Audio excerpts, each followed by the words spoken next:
These are weird. Look at these.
the Venus flytrap. They eat bugs.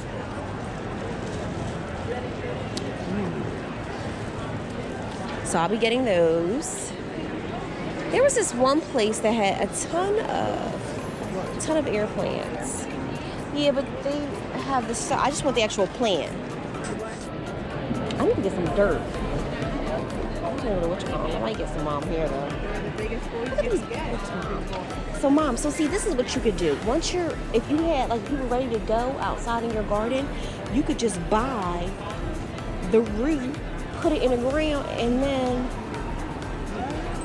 I know it freaks you out, but then look, this is what you'll have. Right?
So that is it for the 2020 flower show. I had such a great time. If you are in the Philadelphia area or you are traveling to Philadelphia for the flower show, let me know in the comments below, because I would love to hear what your thoughts are on the flower show this year.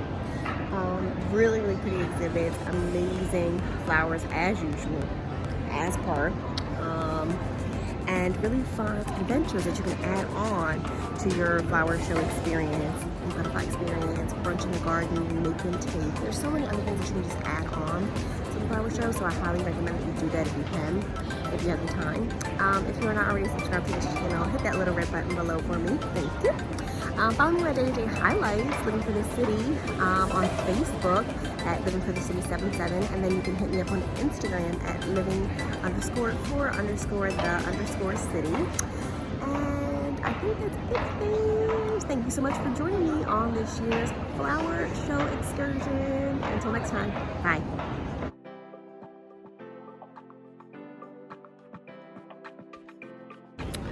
So that was the actual flower show exhibit itself. Now we're going to head over to our butterfly exhibit, which is separate from the actual flower show. But there's a couple of other add-ons you can do when you're visiting and doing your visit to the flower show. So we're going to do the butterfly exhibit, where we'll get to go in and interact with butterflies. So here we go.